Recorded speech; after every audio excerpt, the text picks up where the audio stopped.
बात करने के लिए लॉगिन करें www.astrotak.com। हर व्यक्ति मंत्र नहीं पढ़ सकता और मंत्र में गलत होने की संभावना भी होती है, तो उसके लिए एक चालीसा बनाई गई जिसमें क्या होता है कि भक्त द्वारा अपने भगवान को या इष्ट देव को प्रसन्न करने के लिए ये पढ़ी जाती है। ये इसलिए भी पढ़ी जाती है कि जिससे भक्त की समस्याओं का निवारण हो। सरल भाषा में की गई प्रार्थना है चालीसा। मंत्र पढ़ने में कॉम्प्लिकेशंस बहुत हैं, नियम बहुत हैं, हो सकता है मंत्र गलत हो जाए, तो चालीसा बनाई गई जिसको सरल भाषा में लिखा गया ताकि भक्त सरल भाषा में चालीसा पढ़ के अपनी कामनाओं को पूरा कर सके। इसको चालीसा इसलिए कहते हैं क्योंकि इसमें 40 लाइनें होती हैं और हर लाइन, हर पंक्ति का अपना एक महत्व होता है। सरल भाषा में लिखे होने की वजह से इसको आसानी से पढ़ा जा सकता है, इसीलिए जनता में चालीसा बहुत लोकप्रिय है। चालीसा में अलग अलग लाइन का अलग अलग महत्व होता है और उनका विशेष समस्याओं में प्रयोग होता है। चालीसा पॉपुलर बहुत है, दुर्गा चालीसा, हनुमान चालीसा, शिव चालीसा, तमाम चालीसा है जिसको आप आसानी से आराम से पढ़ सकते हैं और जिसको पढ़ने से आपकी कामनाएं पूरी हो जाएंगी। तुलसीदास जी ने जो हनुमान चालीसा लिखी वो सबसे ज्यादा शक्तिशाली मानी जाती है और सबसे ज्यादा लोकप्रिय मानी जाती है। वैसे तो शनि चालीसा, शिव चालीसा, दुर्गा चालीसा भी है ही, लेकिन जो बात हनुमान चालीसा की है, हनुमान चालीसा भारत के नस नस में बसी हुई है और सामान्यतः आप लोगों से पूछेंगे तो लोग आपको बताएंगे कि ज़्यादा पूजा तो नहीं कर पाता मैं, लेकिन मैं सुबह शाम हनुमान चालीसा पढ़ लेता हूँ। यानी इसकी मान्यता, इसकी शक्ति, इसकी ताकत सबसे ज़्यादा मानी जाती है।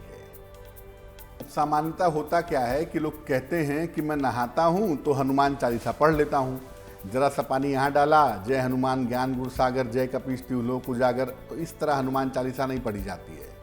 या तो आप ईश्वर का अपमान कर रहे हैं या तो अपना समय बर्बाद कर रहे हैं, दोनों मत करिए। कम से कम धर्म के मामले को, श्रद्धा के मामले को, शक्ति के मामले को मजाक मत बनाइए। हनुमान चालीसा कोई मामूली पुस्तक नहीं है, बहुत ताकतवर पुस्तक है और सटीक प्रयोग करने से, केवल हनुमान चालीसा पढ़ने से आप सारी कामनाओं को पूरा कर सकते हैं। कैसे करेंगे? अपने घर में पूजा स्थान पर हनुमान जी का चित्र या मूर्ति और उनके इष्ट भगवान राम का चित्र या मूर्ति आप स्थापित करें।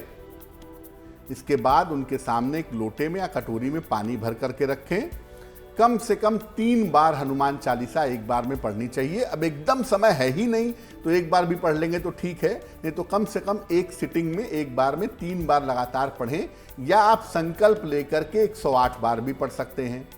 पाठ जब हो जाए तो आपकी जो प्रार्थना है वो प्रार्थना कहिए और जो जल सामने रखा था उसको प्रसाद की तरह ग्रहण करिए। कोशिश करिए कि जब आप चालीसा पढ़ते हैं तो उसका समय रोज एक ही हो। सुबह रोज 9 बजे पढ़ते हैं तो 9 बजे रोज पढ़िए। एक समय पे पढ़ेंगे तो उसके फायदे ज़्यादा होंगे। विशेष दशाओं में, अब मान लिया आप यात्रा कर रहे हैं, सुबह का 9 बज गया, तो यात्रा के दौरान भी पढ़ सकते हैं, विशेष स्थिति है अगर। और अगर स्वास्थ्य ठीक नहीं है, नहीं बैठ पा रहे हैं, तो सोते समय या लेट कर भी पढ़ सकते हैं, लेकिन पढ़ना जरूर है। और फिर मैं बता दूं, हनुमान चालीसा और विष्णु सहस्त्र नाम 2 ऐसी पुस्तकें हैं जिनके पाठ से कोई भी चमत्कार किया जा सकता है अगर आप इसका सही से प्रयोग करते हैं तो। देखिए, हनुमान चालीसा का अगर आपको चमत्कारी पाठ करना है तो हनुमान चालीसा में से किसी भी एक पंक्ति का चुनाव कर लीजिए। जैसे है ना, शुरुआत में जय हनुमान ज्ञान गुण सागर, जय कपीस तिहुँ लोक उजागर, ये पंक्ति जो है इसका आप चुनाव कर लीजिए।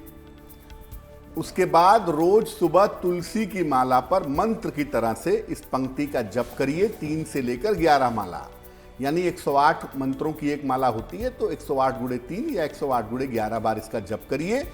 जितने समय तक आप हनुमान चालीसा के चमत्कारी प्रयोग कर रहे हैं, खान पान और आचरण की शुद्धता पर ध्यान दें।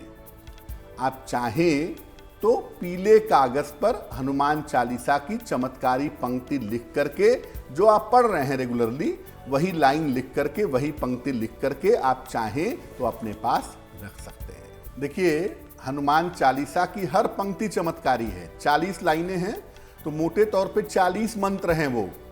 अब उसमें से किस पंक्ति का चुनाव करेंगे, कैसे पढ़ेंगे, वो आपको बता दिया कि आप माला से पढ़ लेंगे।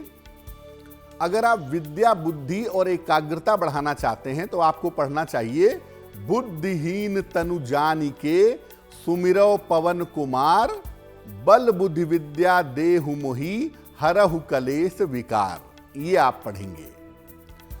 अगर आप स्वास्थ्य की समस्याओं को ठीक करना चाहते हैं, स्वास्थ्य की समस्याओं से बचना चाहते हैं, तो उसके लिए पढ़िए लाय संजीवन लखन जियाए श्री रघुबीर हरसि उर लाए। लाय संजीवन लखन जियाए श्री रघुबीर हरसि उर लाए। अगर आप रिश्तों और संबंधों को मजबूत करना चाहते हैं तो आप पढ़ेंगे रघुपति कीन्ही बहुत बड़ाई, तुम मम प्रिय भरत ही सम भाई। खासतौर से भाई बहन के बीच में जहां रिश्ते खराब हों वहां इसको पढ़ना बड़ा फायदेमंद होता है। दुर्घटनाओं से बचना चाहते हैं, क्रोध कम करना चाहते हैं, स्वास्थ्य की समस्याओं से बचना चाहते हैं, तो उसके लिए पढ़ेंगे नासै रोग हरे सब पीरा, जपत निरंतर हनुमत बीरा।